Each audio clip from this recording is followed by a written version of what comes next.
नमस्कार, आपके साथ मैं रोहित कुमार। आप न्यूज 4 नेशन पर हैं। कांग्रेस में शामिल होने के महज 3 साल के बाद ही अब हार्दिक पटेल जो है एक बार फिर से कांग्रेस का साथ छोड़ने के लिए तैयार होते नजर आ रहे हैं और बड़ी बात यह है कि अब वो बीजेपी के साथ आने वाले हैं।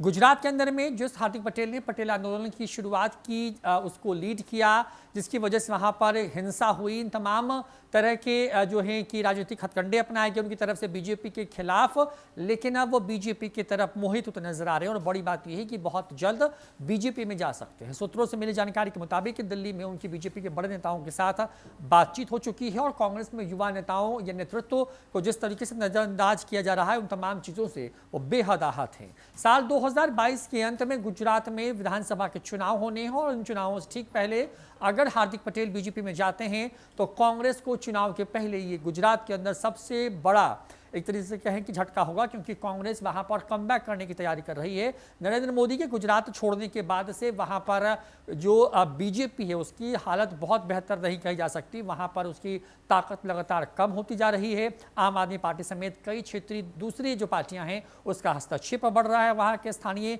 निकायों में। और अब वहां पर अगर हार्दिक पटेल जो है कांग्रेस का साथ छोड़ते हैं तो कांग्रेस के लिए एक बड़ा झटका होगा। तो बता दें कि कांग्रेस में शामिल होने के 3 साल बाद ही जो अटकलें हैं वो तेज हो गई हैं। पट्टीदार आरक्षण आंदोलन के नेता रहे हार्दिक पटेल भाजपा ज्वाइन कर सकते हैं। वही समय गुजरात कांग्रेस के कार्यकारी प्रदेश अध्यक्ष भी हैं। हालांकि उन्होंने बीते शुक्रवार को ये कहा था कि इस मसले पर बीजेपी से भी कोई बातचीत नहीं हुई है, लेकिन एक टीवी इंटरव्यू और फिर सूत्रों से मिली जानकारी के मुताबिक ये साफ हुआ है कि पार्टी के युवा नेताओं की कोई कदर नहीं है। पार्टी मेरे साथ भी वही कर रही है जो राजस्थान में सचिन पायलट के साथ साथ ज्योतिरादित्य सिंधिया के साथ किया गया।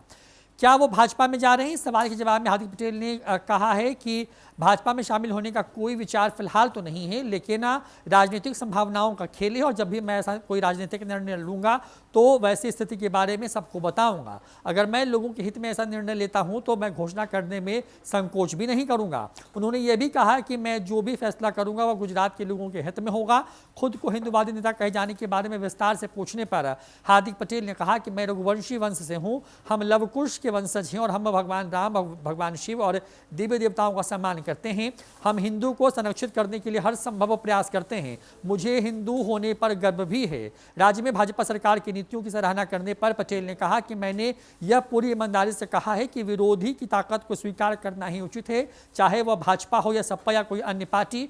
कुछ चीज़ें हैं जो हम उनसे सीख सकते हैं और अपना सकते हैं। हमें लोगों की समस्याओं को आवाज़ देने के लिए अपनी राजनीतिक जो है बनाते समय ऐसी ताकत या ऐसी बातों का इस्तेमाल करना चाहिए।